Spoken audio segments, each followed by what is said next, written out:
is tragedy? What is considered necessary for a tragedy?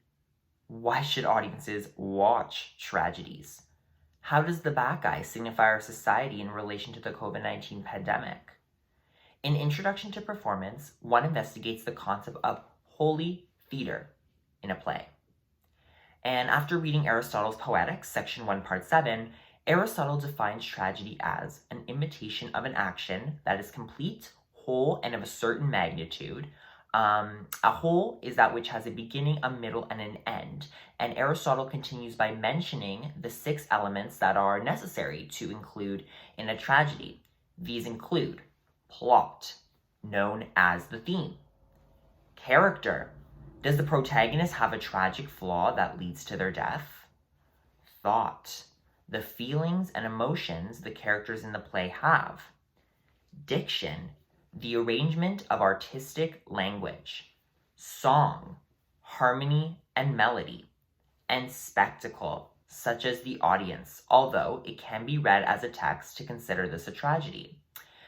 As well, Aristotle mentions how a tragedy consists of a catharsis, the fear and pity one experiences.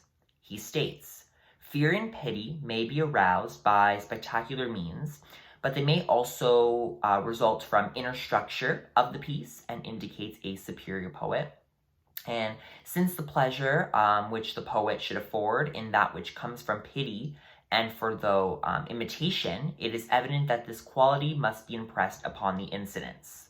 This is significant to tragedy as its function to provide audiences with a sense of catharsis, which allows them to achieve this quote-unquote purification of such emotion. And this is shown by allowing the tragic hero, which at the beginning of the play is at this sort of progression in comparison to the end of the play, where their tragic flaw leads them to their character downfall. And then, when constructing a basis of tragedy, Professor Gilbert asks 2 individuals to read an excerpt from the play, The Bacchae. In the Greek tragedy, Dionysus returns to Thebes and asks Pentheus, the ruler of the state and preserver of social order, to be disguised as a woman to spy on the other women in the forest. And, this leads Pentheus to be stripped of his authority and masculinity and revealed as a vain, boastful, and lecherous creature. Once the women see him, Dionysus orders them to murder the vulnerable ruler, where his mother, who is being influenced by Dionysus, also proceeds to kill her son.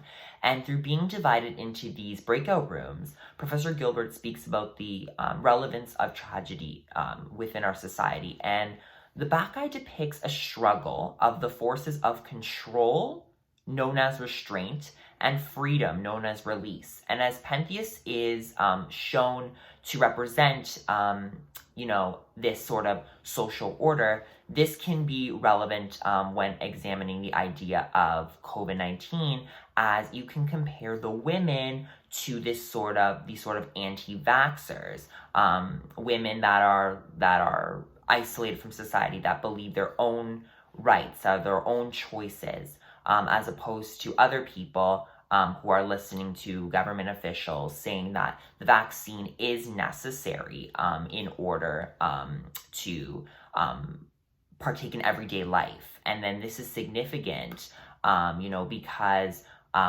by having social order and being influenced by others who are stepping out of that social order, this can lead to a sort of chaos and a sort of destruction of our society. Thus, looking at Aristotle's Poetics in relation to tragedy, one is able to investigate how tragedy is important in a play, and how plays that are tragedies can be relevant to our society in relation to the COVID-19 pandemic.